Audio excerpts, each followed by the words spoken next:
You've got exactly 5 minutes to impress me. Or you're out. That was the first thing Derek Black said to her.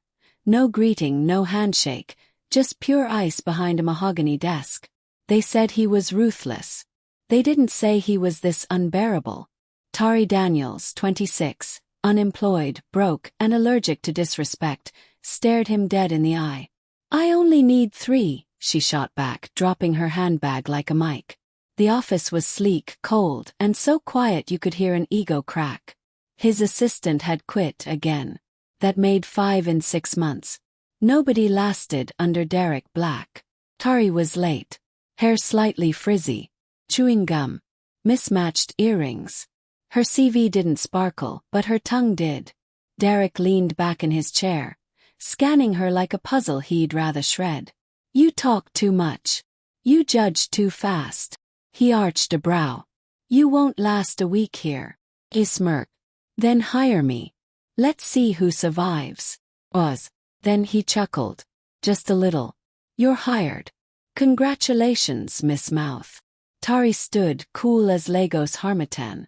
You're welcome, Mr. Black. And just like that, the match was lit. The next morning, Tari arrived at 6:55 a.m. sharp, before everyone else. If Mr. Rude Boss wanted war, she'd come armed with punctuality and pepper. But nothing could have prepared her for the sight of Derek Black in his element. Navy blue suit, black tie, phone to his ear, barking orders like a general preparing for battle. Is that my coffee? He asked the moment she stepped in. Tari blinked. You mean the one you never asked for? He raised his head slowly, as if shocked by the sound of disobedience. First rule, he said, standing. Don't speak to me like we're equals. Second rule. I don't do coffee runs. Beep. The staff passing by froze. No one ever interrupted Derek. But she wasn't done. I'm your assistant, not your maid. You need coffee. There's a machine. It's free. His jaw ticked. You're playing a dangerous game. And you're used to people kissing your shoes. Sorry, I left my lip gloss at home. For a moment he said nothing. Then a smile. Crooked.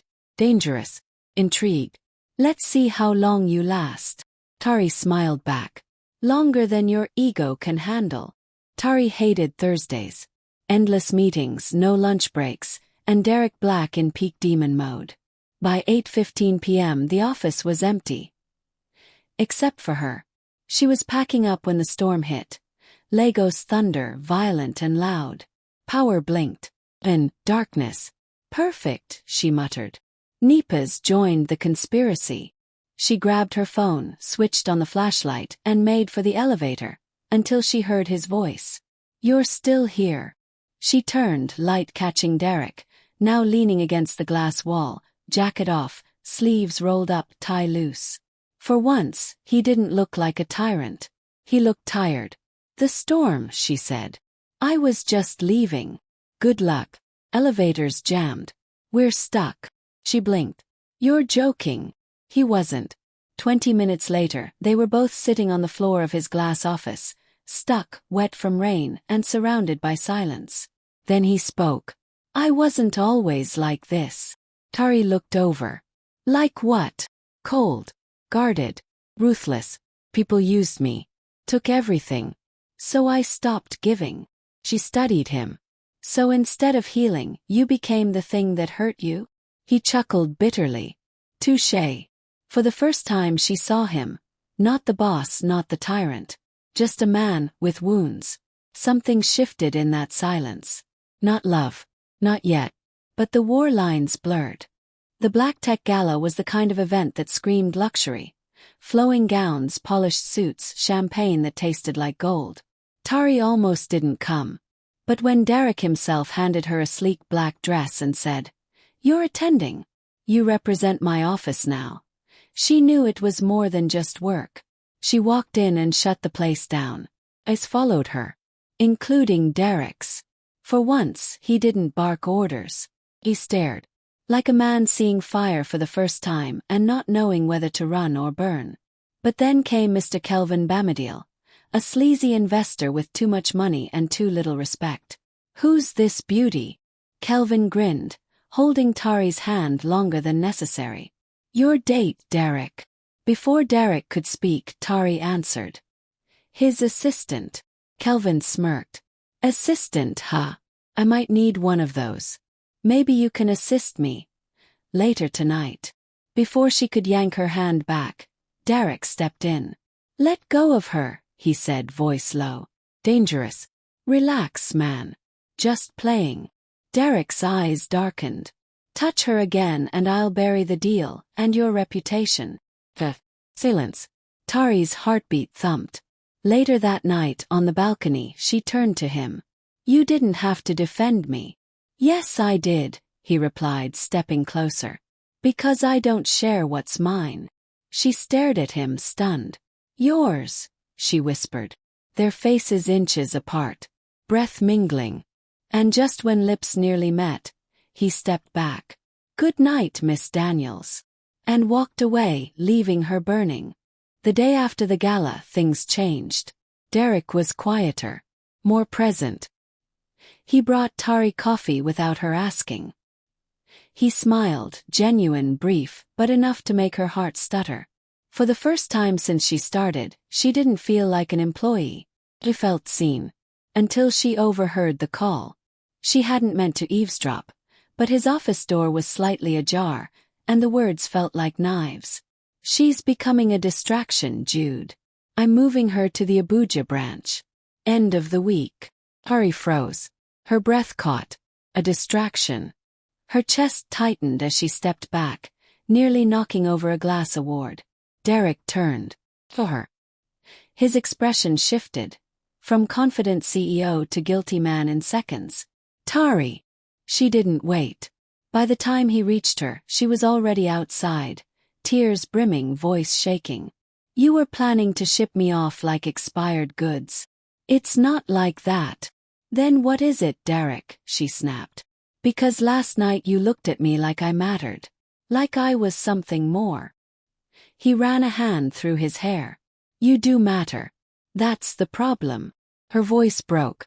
So you get close, and then push me away. Classic. He stepped forward. She stepped back. Don't, she whispered. Don't come closer. Not when you're just going to throw me away. And with that she walked out. Not as an assistant. Not as the girl who had tamed Mr. Black. But as a woman who had dared to feel, and got burned. It had been 3 days since Tari quit. 3 days since she slammed his office door and walked out of Black Tech. Not as a defeated assistant, but as the only woman who'd ever left Derek Black speechless. She blocked his number, ignored his emails, and told herself over and over. He doesn't deserve you. Until the night the storm returned. Thunder rolled through the city. Rain hammered rooftops like war drums. Tari was in her pajamas, sipping cheap tea in her one-bedroom flat in Surulere, when someone banged on the door. She opened it and froze. Derek, soaked to the bone. No driver. No umbrella. Just him. And eyes that had never looked so undone. You shouldn't be here, she whispered. I know, he breathed, water dripping from his jaw. But I had to see you. She didn't move. Why? To relocate me in person. He stepped inside without permission, ignoring the puddle he left on her tiled floor. I was scared, he said quietly. Scared of how you make me feel. Of how you were starting to matter more than anything else. Is that supposed to make me feel better? She snapped. You hurt me, Derek. I know, he said, voice raw. And I hate myself for it. But I've never felt this way about anyone. I don't just want you in my office. I want you in my life. She stared at him, trembling. Then he pulled something from his soaked blazer, a tiny black notebook, her handwriting all over the pages. I read this, he said. You left it in your desk. All the things you wrote about surviving. About fighting your way through life. I see you, Tari. I see everything now. She swallowed hard. You don't get to just show up in the rain and say all the right things. I'm not asking for a job title back, he said. I'm asking for another chance. Just one. Silence. Then, slowly, she stepped closer. Close enough to smell the rain on him. Close enough to hear his breathing hitch when she said, "If you ever lie to me again, I'll destroy you." A slow smile touched his lips. Deal. And this time, she didn't stop the kiss. The lift doors slid open, and silence rippled through the open-plan office like thunder on still water. Tari Daniels stepped out, not as Derek Black's assistant, but as head of operations. Her stride was steady, her head held high, and her outfit, clean, bold, and devastating. A tailored white blazer, dark green wide-leg trousers, gold heels that didn't whisper, they announced. People stared. The same staff who once muttered behind her back now rose to their feet when she passed. A few nodded stiffly. Others offered awkward, guilty smiles. She didn't smile back. She walked like she had somewhere to be, and someone to prove wrong. At her new desk, a glass cubicle beside the executive suite, her nameplate gleamed. Tari Daniels, head of operations. She paused, staring at it. Her fingers brushed the metal, her reflection caught in it. "You earned this," she whispered to herself. No handouts, no favors. Inside the conference room, the weekly executive meeting was already in progress. She pushed the door open without knocking. Heads turned. Derek looked up mid-sentence. For one electric moment, the room held its breath. She didn't break eye contact with him as she walked past all the seated executives and took her seat at the right hand of the CEO. His seatmate. His equal. Derek gave her a small nod, like a silent agreement. "I see you." Then he continued. Minutes into the meeting, when a senior manager, Mr. Bacco, interrupted her mid-speech to correct a minor figure on a slide she prepared, she turned to him slowly. "Are you here to contribute," she said coolly, "or to show us you can read?" The room blinked. Even Derek let out a low chuckle. "Well," he muttered under his breath, "that's new." Tari continued, clear, sharp, and unshaken. After the meeting, as the room emptied, Derek approached her by the window. "Remind me never to interrupt you during a pitch." She smiled. "I warned you, Mr. Black. I wasn't made to fetch coffee." His tone softened. "I didn't promote you to reward you.